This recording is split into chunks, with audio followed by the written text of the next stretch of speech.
Hi friends, ಎಲ್ಲರಿಗೂ good morning. ಎಲ್ಲರೂ ಹೇಗಿದ್ದೀರಾ, ಚೆನ್ನಾಗಿದ್ದೀರಾ ಅಂತ ಅಂದ್ಕೊಂಡಿದ್ದೀನಿ. ಬೆಳಗ್ಗೆಯಿಂದ ಇವತ್ತು ವ್ಲಾಗನ್ನು ಸ್ಟಾರ್ಟ್ ಮಾಡಿದ್ದೀನಿ. ಮನೆಯಲ್ಲಿ ಕಸ ಎಲ್ಲ ಬಳ್ಕೊಂಡು ಕ್ಲೀನ್ ಮಾಡ್ಕೊಂಡಾದಮೇಲೆ ಗಿಡಗಳಿಗೆ ನೀರು ಹಾಕಬೇಕಿತ್ತು. ಇವತ್ತು ಹಾಲು ಒಡೆದೋಗಿತ್ತು, ಅದರ ನೀರನ್ನು ನಾನು ಗಿಡಗಳಿಗೆ ಹಾಕ್ತಾಯಿದ್ದೀನಿ. ಒಂದು ಬಕೆಟ್ಗೆ ಒಂದು 4 ಲೀಟ್ರ್ ನೀರಷ್ಟು ಇಟ್ಕೊಂಡಿದ್ದೆ. ಅದಕ್ಕೆ ಈ ಒಡೆದೋಗಿರುವಂಥ ಹಾಲಿಂದು ನೀರನ್ನು ಮಾತ್ರ ಹಾಕ್ತಾಯಿದ್ದೀನಿ. ಅದನ್ನು ಸೋಸಿಬಿಟ್ಟು ತೆಗಿತಾ ಇದ್ದೀನಿ. ಅದನ್ನು ಹಾಕಕ್ಕೆ ಹೋಗಬೇಡಿ, ಯಾಕಂದರೆ ಕೆಲವೊಂದು ಸಾರಿ ಫಂಗಸ್ ಬರೋ ಚಾನ್ಸಸ್ ಇರುತ್ತೆ. ಹಾಗಾಗಿ ನೀವು ಆದಷ್ಟು ಇದನ್ನು ಸೋಸ್ಕೊಂಡೇ ಯೂಸ್ ಮಾಡಿ. ನಾನು ಇವತ್ತು ಗಿಡಗಳಿಗೆ, ಬಾಲ್ಕನಿ ಗಿಡಗಳಿಗೆ ಇದನ್ನು ಹಾಕ್ತಾ ಇರೋದು. ನೀವೆಷ್ಟು ಡೈಲ್ಯೂಟ್ ಮಾಡಿ ಹಾಕ್ತಿರಲ್ಲ ಅಷ್ಟು ಗಿಡಗಳಿಗೆ ಒಳ್ಳೆಯದೇ ಅಂತಲೇ ಹೇಳ್ಬೋದು. ಆದರೆ ಏನಂದರೆ, ನೀವು ಆದಷ್ಟು ಈ ಒಂದು ಪನ್ನೀರ್ ಏನಿದೆಯಲ್ಲ ಅದನ್ನು ಹಾಕಬಾರ್ದು, ಅದರ ನೀರನ್ನು ಮಾತ್ರ ಇದಕ್ಕೆ ಸೇರಿಸ್ಕೋಬೋದು. ಇದನ್ನು ಅಡುಗೆಗಳಲ್ಲೂ ಕೂಡ ಯೂಸ್ ಮಾಡ್ತಾರೆ. ಕೆಲವೊಂದು ಸಾರಿ ಯೂಸ್ ಮಾಡ್ತೀನಿ. ಬಟ್ ಇದು ಆಪ್ಷನಲ್ಲು. ಗಿಡಗಳಿಗೆ ತುಂಬಾ ಒಳ್ಳೆಯದು. ನಾವು ಆರ್ಗ್ಯಾನಿಕ್ಕಾಗಿ ಫರ್ಟಿಲೈಸರ್ನ ಮಾಡ್ತಿದ್ದೀವಿ ಅಂದರೆ ಈ ರೀತಿ ಯಾವಾಗಾದರೂ ಒಂದು ಸಾರಿ ಇದನ್ನು ಹಾಕಬೇಕಾಗತ್ತೆ. ಇದು ಎಲ್ಲ ಗಿಡಗಳಿಗೂ ನಾನು ಈ ನೀರನ್ನು ಹಾಕ್ತಾಯಿದ್ದೀನಿ. ನಾನು ನಿನ್ನೆ ಗಿಡಗಳಿಗೆ ನೀರು ಹಾಕಿರಲಿಲ್ಲ. ಅಂದರೆ ನಾನು ಬಾಲ್ಕನಿನಲ್ಲಿ 2 ದಿನಕ್ಕೊಂದು ಸಾರಿ ನೀರನ್ನು ಹಾಕ್ತೀನಿ. ಇವಾಗ ಈ ಒಂದು ಫರ್ಟಿಲೈಸರ್ನ ಹಾಕ್ತಾಯಿದ್ದೀನಿ. ಈ ರೀತಿ ಹಾಕೋದ್ರಿಂದ ಗಿಡಗಳಿಗೆ ಬೇಗ ಒಂದು ಫರ್ಟಿಲೈಸರ್ ಅಬ್ಸಾರ್ಬ್ ಆಗುತ್ತೆ. ನೀರೆಲ್ಲ ಹಾಕಿಬಿಟ್ಟು ನಾನು ನನ್ನ ಮಗಳಿಗೆ ಬುತ್ತಿ ಕಟ್ಟಬೇಕು. ಹಾಗೆ ಅವಳಿಗೆ ನಾಷ್ಟಕ್ಕೂ ಕೂಡ ರೆಡಿ ಮಾಡಬೇಕು. ಇವತ್ತು ನಾನೇನು ಮಾಡ್ತಾಯಿದ್ದೀನಿ ಅಂದರೆ, ಗೋಧಿ ಕಡಿದು ಕಿಚಡಿ ಮಾಡ್ತಾಯಿದ್ದೀನಿ. ದಪ್ಪ ಗೋಧಿ ರವೆ ಬರುತ್ತೆ ನೋಡಿ, ಇದು ರವೆಗಿಂತ ಸ್ವಲ್ಪ ದಪ್ಪನೇ ಇರುತ್ತೆ. ನೀವು ಕಿರಾಣಿ ಸ್ಟೋರ್ಗಳಲ್ಲೆಲ್ಲ ಸಿಗುತ್ತೆ. ಈಗ ಒಂದು ಬಟ್ಲಷ್ಟು ಗೋಧಿ ನುಚ್ಚು, ಇನ್ನೊಂದು ಬಟ್ಲಷ್ಟು ಹೆಸರು ಬೇಳೆನ ಇದಕ್ಕೆ ಸೇರಿಸ್ತಾ ಇದ್ದೀನಿ. ತುಂಬ ಹೆಲ್ದಿಯಾಗಿರುವಂಥ ರೆಸಿಪಿ, ಹೊಟ್ಟೆ ತುಂಬುತ್ತೆ. ಮಕ್ಕಳು ಇಷ್ಟಪಟ್ಟು ಕೂಡ ತಿಂತಾರೆ ನೀವು ಈ ರೀತಿಯಾಗಿ ಮಾಡಿಕೊಟ್ರೆ. ಈ ವಿಡಿಯೋನ ಪೂರ್ತಿಯಾಗಿ ನೋಡಿ, ನಿಮಗೆ ಇಷ್ಟ ಆಗುತ್ತೆ.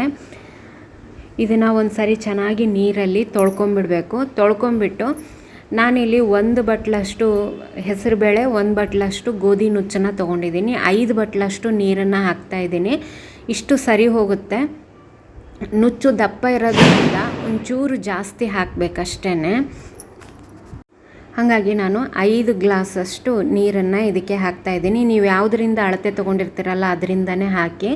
ಹಾಗೆ ಇದಕ್ಕೇ ಒಂದು ಸ್ವಲ್ಪ ಅರಿಶಿನ, ಸ್ವಲ್ಪ ಜೀರಿಗೆ, ಹಾಗೆ ಒಂದು ಸ್ವಲ್ಪ ಎಣ್ಣೆ ಮತ್ತು ರುಚಿಗೆ ತಕ್ಕಷ್ಟು ಉಪ್ಪು ಎಲ್ಲನೂ ಇದಕ್ಕೆ ಸೇರಿಸ್ಕೊಂಡು ಮಿಕ್ಸ್ ಮಾಡ್ಕೊಂಬಿಡಿ. ಮಿಕ್ಸ್ ಮಾಡಿ ಇದನ್ನು ಸಣ್ಣ ಊರಿನಲ್ಲಿ ಒಂದು 2 ವಿಷಲ್ ಕೂಗಿಸಿದ್ರೆ ಸಾಕಾಗುತ್ತೆ. ಗೋಧಿ ನುಚ್ಚು ಸ್ವಲ್ಪ ದಪ್ಪ ಇರೋದ್ರಿಂದ ಒಂದು 2 ವಿಸಲ್ ಹಾಕಬೇಕು. ಇದನ್ನು ಒಂದು 2 ವಿಸಲ್ ಹಾಕಿಸ್ಕೊತೀನಿ ನಾನು. ಹಾಗೆ ಅವಳಿಗೆ ಚಪಾತಿ ಮತ್ತು ಪನ್ನೀರ್ ರೋಲ್ ಮಾಡೋಣ ಅಂತ ಅಂದ್ಕೊಂಡಿದ್ದೀನಿ. ಅದಕ್ಕೋಸ್ಕರ ನಾನಿಲ್ಲಿ ರೆಡಿ ಮಾಡ್ತಾಯಿದ್ದೀನಿ. ಮೊಸರು, ಅದಕ್ಕೆ ಸಕ್ಕರೆ ಮತ್ತು ಉಪ್ಪು, ಖಾರದ ಪುಡಿ, ಸ್ವಲ್ಪ ಗರಂ ಮಸಾಲ, ಶುಂಠಿ ಬೆಳ್ಳುಳ್ಳಿ ಪೇಸ್ಟು, ಆಮೇಲೆ ಒಂದು ಸ್ವಲ್ಪ ಸಕ್ಕರೆ, ಇದಿಷ್ಟು ಹಾಕಿ ಮೊಸರಲ್ಲಿ ಮಿಕ್ಸ್ ಮಾಡ್ತಾಯಿದ್ದೀನಿ. ಪನ್ನೀರ್ ಎಷ್ಟು ಹಾಕ್ತೀರಾ ಅನ್ನೋದ್ರ ಮೇಲೆ ಮೊಸರು ಕೋಟ್ ಆಗಬೇಕು, ಅಷ್ಟು ನೀವು ಮೊಸರನ್ನು ಸೇರಿಸ್ಕೋಬೇಕಾಗತ್ತೆ. ಇದಿಷ್ಟು ಹಾಕ್ಕೊಂಡು ಚೆನ್ನಾಗಿ ಮಿಕ್ಸ್ ಮಾಡ್ಕೊಳ್ಳಿ ಆದಷ್ಟು. ಇದಿಷ್ಟು ಮಿಕ್ಸ್ ಆದಮೇಲೆ ನಾನು ಇಲ್ಲಿ ಪನ್ನೀರನ್ನು ಸೇರಿಸ್ತಾ ಇದ್ದೀನಿ. ನಿಮ್ಗೆ ಎಷ್ಟು ಪನ್ನೀರ್ ಬೇಕಲ್ಲ ಅಷ್ಟು ನೀವು ಇದಕ್ಕೆ ಸೇರಿಸ್ಕೊಳ್ಳಿ. ಇದನ್ನು ಕೂಡ ಮೊಸರಲ್ಲಿ ಚೆನ್ನಾಗಿ ಮಿಕ್ಸ್ ಮಾಡ್ಕೊಳ್ಳಿ. ಇದನ್ನು ಒಂದು ಅರ್ಧ ಗಂಟೆನಾದರೂ ಬಿಡಬೇಕು. ಅಂದರೆ ಈ ಉಪ್ಪು ಖಾರ ಎಲ್ಲ ಈ ಪನ್ನೀರಿಗೆ ಚೆನ್ನಾಗಿ ಹಿಡ್ಕೊಳುತ್ತೆ. ತಿನ್ನಬೇಕಾದ್ರೂ ಕೂಡ ತುಂಬ ರುಚಿಯಾಗಿರುತ್ತೆ. ಮಕ್ಕಳಿಗೆ ಈ ರೀತಿ ಬೆಳಗ್ಗೆ ನೀವು ತಿನ್ನಿಸಿದ್ರೆ ಹೈ ಪ್ರೋಟೀನ್, ಇದು ಹೆಲ್ದಿ ಆದಂಥ ರೆಸಿಪಿ ಇದು ಕೂಡ. ಇದನ್ನು ತಿನ್ನಿಸಿ ಕಳಿಸಿದ್ರೆ ಹೊಟ್ಟೆನೂ ಬೇಗ ಹಸಿಯಲ್ಲ, ಆ ಥರ. ಈಗ ಉಳಿದಿರುವಂಥ ಪನ್ನೀರನ್ನು ನಾನು ನೀರಲ್ಲಿ ಹಾಕಿ ಒಂದು ಡಬ್ಬದಲ್ಲಿ ಹಾಕಿಟ್ಟಿರ್ತೀನಿ. ಮತ್ತು ಬೇಕು ಅಂದಾಗ ಯೂಸ್ ಮಾಡ್ಕೊಳಕ್ಕೆ ಬರುತ್ತೆ. ತುಂಬ ಹಾರ್ಡ್ ಆಗಲ್ಲ, ಸಾಫ್ಟಾಗೇ ಇರುತ್ತೆ ನೀರಲ್ಲಿ ಹಾಕಿಟ್ರೆ. ಇನ್ನು ನಾನು ಇದಕ್ಕೆ ಕ್ಯಾಪ್ಸಿಕಮ್ಮನ್ನು ಕಟ್ ಮಾಡ್ತಾಯಿದ್ದೀನಿ. ಕ್ಯಾಪ್ಸಿಕಮ್ಮು ಹೈಬ್ರಿಡ್ ಇರೋದನ್ನು ತೊಗೊತಾ ಇದ್ದೀನಿ. ಅದು ಖಾರ ಇರಲ್ಲ, ಯಾಕಂದರೆ ಮಕ್ಕಳು ತಿನ್ನೋದಲ್ಲ. ನಮಗೂ ಕೂಡ ಈ ಹೈಬ್ರಿಡ್ ಕ್ಯಾಪ್ಸಿಕಮ್ ಹಾಕಿದ್ರೆ ಸ್ವಲ್ಪ ಟೇಸ್ಟ್ ಇರುತ್ತೆ. ನೀವು ಇದನ್ನೇ ಬಳಸಿ. ಇದನ್ನು ಉದ್ದಕ್ಕೆ ತೆಳ್ಳಗೆ ಹೆಚ್ಚ್ತಾ ಇದ್ದೀನಿ ನಾನು, ಜಾಸ್ತಿ ದಪ್ಪ ಹೆಚ್ಚಬಾರ್ದು. ನಿಮ್ಗೆ ಬೇಡ ಅನ್ನೋರು ನೀವು ಸಣ್ಣಕ್ಕೆ ಕೂಡ ಹೆಚ್ಕೋಬೋದು. ನಾನಿಲ್ಲಿ ಉದ್ದ ಹೆಚ್ಚ್ತಾ ಇದ್ದೀನಿ. ಹಾಗೆ ಸೈಡ್ಗೆ ನಾನು ಮಶ್ರೂಮ್ ಫ್ರೈ ಮಾಡ್ತಾಯಿದ್ದೀನಿ ನನ್ನ ಮಗಳಿಗೆ. ತುಂಬ ಸಿಂಪಲ್ ಅದೂ. ನೀವು ಅದನ್ನು ಮಶ್ರೂಮ್ನ 2 ಹೋಳು ಮಾಡಿಬಿಟ್ಟು ಅದಕ್ಕೆ ಒಂದು ಸ್ವಲ್ಪ ತುಪ್ಪದಲ್ಲಿ ಒಗ್ಗರಣೆ ಕೊಡಿ. ತುಪ್ಪ ಮತ್ತು ಸಕ್ಕರೆ, ಉಪ್ಪು, ಕಾಳುಮೆಣಸು ಇಷ್ಟು ಮಾತ್ರ ನಾನು ಸೇರಿಸೋದು. ಫಸ್ಟ್ ಹಾಗೆ ಹುರಿತೀನಿ, ಆಮೇಲೆ ಒಂದು ಸ್ವಲ್ಪ ತುಪ್ಪ ಹಾಕ್ತೀನಿ, ಆಮೇಲೆ ಉಪ್ಪು, ಸ್ವಲ್ಪ ಸಕ್ಕರೆ ಪುಡಿ, ಕಾಳುಮೆಣಸಿನ ಪುಡಿ. ಅವಳಿಗೆ ಇದಿಷ್ಟೇ ಹಾಕಿದ್ರೆ ತುಂಬಾ ಇಷ್ಟಪಟ್ಟು ತಿಂತಾಳೆ. ಹಾಗೆ ಸೈಡ್ಗೆ ಕುಕ್ಕರ್ ಕೂಡ ವಿಸಿಲ್ ಹಾಕ್ತಾ ಇದೆ, ಅದನ್ನು ಕೂಡ ನಾನು ಆಫ್ ಮಾಡ್ತೀನಿ. ಹಾಗೆ ಈ ಒಂದು ಪನ್ನೀರ್ ರೆಸಿಪಿಗೆ ನಾನಿಲ್ಲಿ ಒಂದು ಉಳ್ಳಾಗಡ್ಡಿನೂ ಕೂಡ ಉದ್ದಕ್ಕೆ ಹೆಚ್ಚ್ತಾ ಇದ್ದೀನಿ. ಉದ್ದಕ್ಕೆ ಹೆಚ್ಚಿದ್ರೆ, ಈಗ ನಾವು ಕ್ಯಾಪ್ಸಿಕಮ್ ಕೂಡ ಉದ್ದಕ್ಕೆ ಹೆಚ್ಕೊಂಡಿದ್ದೀವಿ, ಉಳ್ಳಾಗಡ್ಡಿನೂ ಕೂಡ ಅದೇ ರೀತಿಯಾಗಿ ಹೆಚ್ಚಿದ್ರೇ ಚೆನ್ನಾಗಿರುತ್ತೆ. ಅದಕ್ಕೋಸ್ಕರ ಇದಿಷ್ಟು ಹೆಚ್ಚಿಬಿಟ್ಟು ನಾನು ಒಂದು ಪ್ಲೇಟ್ಗೆ ಎತ್ತಿಟ್ಕೊತೀನಿ. ಅಲ್ಲಿ ಮಶ್ರೂಮ್ ರೆಡಿ ಆಗ್ತಾ ಇದೆ. ಮಶ್ರೂಮ್ ಕೂಡ ನಾನು ಒಂದು ಪ್ಲೇಟ್ಗೆ ತಕ್ಕೊಂಡು ಈ ಒಂದು ಪನ್ನೀರ್ ರೆಸಿಪಿನ ಮಾಡೋದಕ್ಕೆ ಶುರು ಮಾಡ್ತೀನಿ.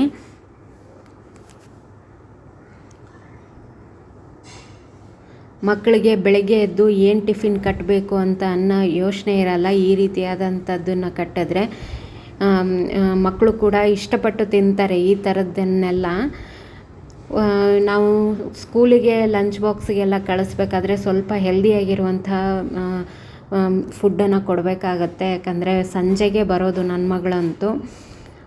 ಮಶ್ರೂಮ್ ಕೂಡ ರೆಡಿ ಆಯಿತು. ಇದನ್ನು ಒಂದು ಸೈಡ್ಗೆ ಪ್ಲೇಟಲ್ಲಿ ಎತ್ತಿಟ್ಕೊತೀನಿ. ಈಗ ನಾನು ಅದರಲ್ಲಿ ಒಂದು ಸ್ವಲ್ಪ ತುಪ್ಪ ಉಳ್ಕೊಂಡಿದೆ, ಅದಕ್ಕೇ ಇನ್ನೊಂದು ಸ್ವಲ್ಪ ನಾನು ಎಣ್ಣೆನ ಸೇರಿಸ್ಕೊತೀನಿ. ಜಾಸ್ತಿ ಸೇರಿಸಲ್ಲ, ಸ್ವಲ್ಪನೇ ಸೇರಿಸ್ತೀನಿ. ಈ ಒಂದು ಪನ್ನೀರ್ ರೆಸಿಪಿಗೆ ಜಾಸ್ತಿ ಎಣ್ಣೆ ಬೇಕಾಗಲ್ಲ, ಅದಕ್ಕೋಸ್ಕರ. ಈಗ ನಾವು ಮೊಸರಲ್ಲಿ ನೆನೆ ಇಟ್ಕೊಂಡಿದ್ವಲ್ಲ ಪನ್ನೀರು, ಆ ಮಿಶ್ರಣನ ಇದಕ್ಕೆ ಹಾಕಿಬಿಟ್ಟು 1 ನಿಮಿಷ ಚೆನ್ನಾಗಿ ಇದನ್ನು ಫ್ರೈ ಮಾಡ್ಕೋಬೇಕು ಫಸ್ಟು. ಇದು ಸ್ವಲ್ಪ ಫ್ರೈ ಆದಮೇಲೆ ನಾವು ಇದಕ್ಕೆ ಕ್ಯಾಪ್ಸಿಕಮ್ಮು ಮತ್ತು ಒಂದು ಸ್ವಲ್ಪ ಉಳ್ಳಾಗಡ್ಡಿ ಏನು ಹೆಚ್ಚಿಟ್ಟಿದ್ವಲ್ಲ ಅದನ್ನು ಇದಕ್ಕೆ ಸೇರಿಸ್ಕೋಬೇಕು. ಅದನ್ನು ಸೇರಿಸ್ಕೊಂಡು ಒಂದು 2 ನಿಮಿಷ ಇದನ್ನು ಫ್ರೈ ಮಾಡಬೇಕಾಗತ್ತೆ. ಇದಕ್ಕೆ ಮತ್ತೆ ಉಪ್ಪು, ಖಾರ ನಾನು ಏನೂ ಹಾಕ್ತಾಯಿಲ್ಲ. ನಿಮಗೆ ರುಚಿಗೆ ಬೇಕು ಅಂದರೆ ನೀವು ಮತ್ತೆ ಹಾಕೋಬೋದು. ನಾನು ನನ್ನ ಮಗಳಿಗೆ ಮಾಡ್ತಾ ಇರೋದ್ರಿಂದ ಮತ್ತೆ ನಾನು ಇದಕ್ಕೆ ಏನನ್ನೂ ಸೇರಿಸ್ತಾ ಇಲ್ಲ. ಇದಕ್ಕೆ ನೀವು ಬೇಕು ಅಂದರೆ ಚಿಲ್ಲಿ ಫ್ಲೇಕ್ಸ್ ಹಾಕ್ಕೋಬೋದು, ಅದು ಕೂಡ ತುಂಬ ಚೆನ್ನಾಗಿರುತ್ತೆ. ಉಳ್ಳಾಗಡ್ಡಿ ಮತ್ತು ಕ್ಯಾಪ್ಸಿಕಮ್ ಹಾಕ್ತಿರಲ್ಲ, ಆವಾಗ ನೀವೇನು ಮಾಡಬೇಕಂದ್ರೆ ಇದಕ್ಕೆ ಒಂದು ಸ್ವಲ್ಪ ರುಚಿಗೆ ತಕ್ಕಷ್ಟು ಉಪ್ಪನ್ನು ಸೇರಿಸ್ಕೋಬೇಕು. ಯಾಕಂದರೆ ನಾವು ಪನ್ನೀರಿಗೆ ಎಷ್ಟು ಬೇಕಲ್ಲ ಅಷ್ಟು ಮಾತ್ರ ನಾವು ಉಪ್ಪನ್ನು ಸೇರಿಸ್ಕೊಂಡಿರ್ತೀವಿ. ಕೊನೆಗೆ ಈ ಉಳ್ಳಾಗಡ್ಡಿ ಮತ್ತು ಕ್ಯಾಪ್ಸಿಕಮ್ ಹಾಕಿದಾಗ ಅದಕ್ಕೆ ಉಪ್ಪು ಎಷ್ಟು ಬೇಕಾಗುತ್ತೆ ಅಷ್ಟು ಮಾತ್ರ ನೋಡಿಬಿಟ್ಟು ಹಾಕ್ಕೊಳ್ಳಿ. ಯಾಕಂದರೆ ಜಾಸ್ತಿ ಆದರೆ ಚೆನ್ನಾಗಿರಲ್ಲ ತಿನ್ನೋದಕ್ಕೆ, ಅದಕ್ಕೋಸ್ಕರ. ಇದನ್ನು ಫಸ್ಟು ಒಂದು ಸರಿ ಚೆನ್ನಾಗಿ ಮಿಕ್ಸ್ ಮಾಡ್ಕೊಂಬಿಡಿ.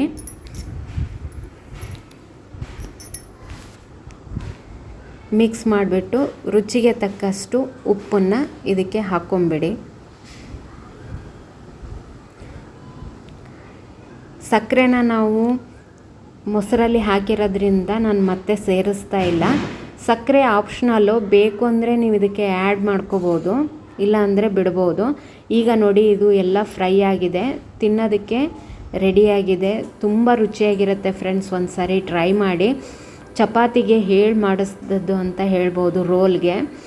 ಈಗ ಇದನ್ನ ಸೈಡಿಗೆ ಎತ್ತಿಟ್ಬಿಟ್ಟು ಕಿಚಡಿಗೆ ನಾನು ರೆಡಿ ಮಾಡ್ಕೋತಾ ಇದ್ದೀನಿ. ಇಲ್ಲಿ ಒಂದು ಪಾತ್ರೆಯಲ್ಲಿ ಒಂದು ಸ್ವಲ್ಪ ತುಪ್ಪ ಹಾಕಿ ಹಾಗೆ ಒಂದು ಸ್ವಲ್ಪ ಎಣ್ಣೆನ ಸೇರಿಸ್ತಾ ಇದ್ದೀನಿ. ಇದಿಷ್ಟು ಕಾದ್ಮೇಲೆ ಇದಕ್ಕೆ ಜೀರಿಗೆ, ಸಾಸಿವೆ ಎರಡನ್ನೂ ಸೇರಿಸ್ತೀನಿ ನಾನು. ಎರಡು ಚಟಪಟ ಅಂದಮೇಲೆ ಇದಕ್ಕೆ ಉಳ್ಳಾಗಡ್ಡಿನ ಹಾಕ್ಕೊತೀನಿ. ನಿಮಗೆ ಇದಕ್ಕೆ ಯಾವ ತರಕಾರಿ ಬೇಕಲ್ಲ ಎಲ್ಲ ತರಕಾರಿನೂ ನೀವು ಇದಕ್ಕೆ ಸೇರಿಸ್ಬೋದು. ನಾನಿಲ್ಲಿ ಆಲೂಗಡ್ಡೆ ಮತ್ತು ಕ್ಯಾರೆಟ್ ಹಾಕ್ತಾಯಿದ್ದೀನಿ. ಆಲೂಗಡ್ಡೆ ಚಿಕ್ಕದಾಗಿ ಹೆಚ್ಚಿ ಹಾಕ್ಕೋತಾ ಇದ್ದೀನಿ, ಯಾಕಂದರೆ ನಾವು ಎಣ್ಣೆಯಲ್ಲಿ ಫ್ರೈ ಮಾಡೋದ್ರಿಂದ ಇದಕ್ಕೆ ದೊಡ್ಡ ಪೀಸ್ ಮಾಡಿದ್ರೆ ಬೇಗ ಫ್ರೈ ಆಗೋಲ್ಲ. ಚಿಕ್ಕ ಪೀಸ್ಗಳು ಮಾಡಿದ್ರೆ ಬೇಗ ಫ್ರೈ ಆಗುತ್ತೆ. ಕ್ಯಾರೆಟ್ ಕೂಡ ಒಂದು ಕ್ಯಾರೆಟನ್ನು ನಾನು ಸಣ್ಣದಾಗಿ ಹೆಚ್ಚಿಟ್ಕೊಂಡು ಅದನ್ನು ಕೂಡ ಹಾಕ್ಕೋತಾ ಇದ್ದೀನಿ. ಚೆನ್ನಾಗಿ ಒಂದು ಸಾರಿ ಮಿಕ್ಸ್ ಮಾಡಿಕೊಂಡು ಇದಕ್ಕೇನೆಂದರೆ ಒಂದು ಸ್ವಲ್ಪ ಕರಿಬೇವು, ಆಮೇಲೆ ಶುಂಠಿ ಬೆಳ್ಳುಳ್ಳಿ ಪೇಸ್ಟು, ಆಮೇಲೆ ಗೋಡಂಬಿ.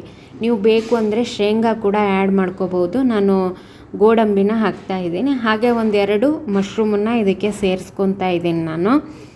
ರುಚಿಗೆ ತಕ್ಕಷ್ಟು ಉಪ್ಪನ್ನು ಇಲ್ಲಿ ಹಾಕೋತಾ ಇದ್ದೀನಿ. ಜಾಸ್ತಿ ಹಾಕೋಬಾರ್ದು, ಯಾಕಂದರೆ ನಾವು ಗೋಧಿ ನುಚ್ಚು ಹೆಸರುಬೇಳೆ ಹಾಕಬೇಕಾದ್ರೇ ನಾವು ಕುದಿಸ್ಬೇಕಾದ್ರೆ ಒಂದು ಸ್ವಲ್ಪ ಉಪ್ಪನ್ನು ಹಾಕ್ಕೊಂಡಿರ್ತೀವಿ, ನೋಡಿಬಿಟ್ಟು ಹಾಕ್ಕೊಳ್ಳಿ.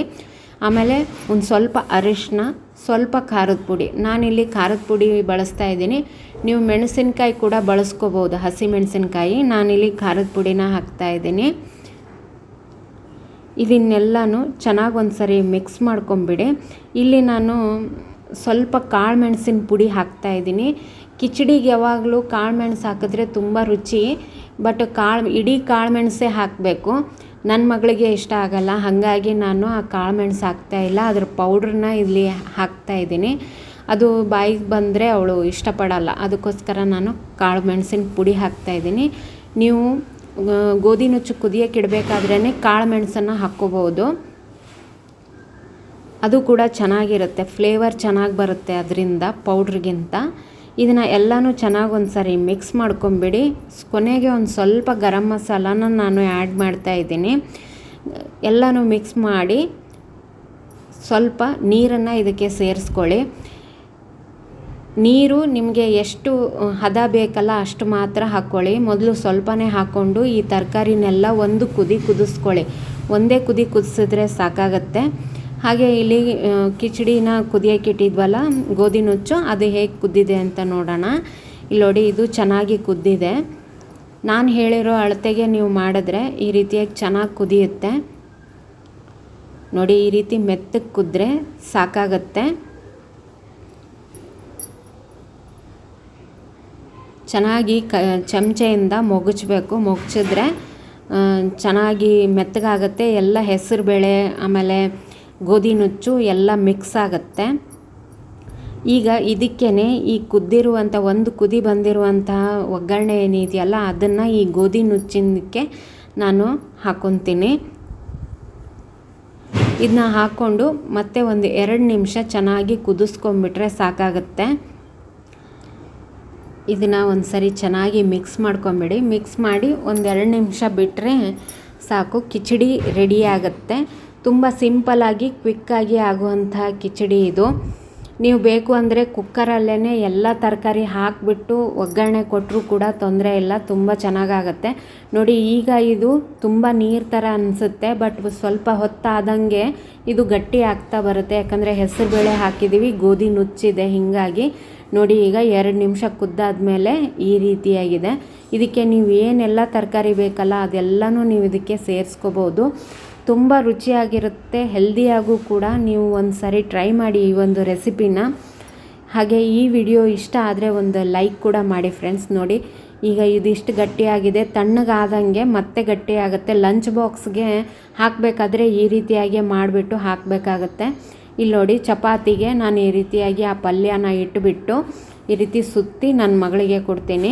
ನೀವು ನಿಮಗೆ ಬೇಕು ಅಂತ ಅನ್ನೋದಾದರೆ ಇದಕ್ಕೆ ನೀವು ಕೆಚಪ್ಪು ಆಮೇಲೆ ಗ್ರೀನ್ ಚಟ್ನಿ ಇದನ್ನೆಲ್ಲ ಹಾಕ್ಕೊಂಡು ತಿನ್ಬೋದು, ತುಂಬ ರುಚಿಯಾಗಿರುತ್ತೆ. ಅವಳಿಗೆ ಖಾರ ಆಗುತ್ತೆ ಅಂತ ನಾನು ಇದರಲ್ಲಿ ಹಾಕಿಲ್ಲ. ಈ ರೀತಿ ಮಕ್ಕಳಿಗೆ ಕೊಡಿ, ಲಂಚ್ ಬಾಕ್ಸ್ಗೂ ಕೂಡ ಕೊಡಿ, ಇಷ್ಟಪಟ್ಟು ತಿಂತಾರೆ. ಈ ವಿಡಿಯೋ ಇಷ್ಟ ಆಗಿದ್ದರೆ ಒಂದು ಲೈಕ್ ಮಾಡಿ ಫ್ರೆಂಡ್ಸ್. ಇನ್ನೂ ತನಕ ನನ್ನ ಚಾನಲ್ ಸಬ್ಸ್ಕ್ರೈಬ್ ಮಾಡ್ಕೊಂಡಿಲ್ಲ ಅಂದರೆ ದಯವಿಟ್ಟು ಸಬ್ಸ್ಕ್ರೈಬ್ ಮಾಡಿಕೊಂಡು ವಿಡಿಯೋಗಳನ್ನು ನೋಡಿ ಸಪೋರ್ಟ್ ಮಾಡಿ. Thank you, bye.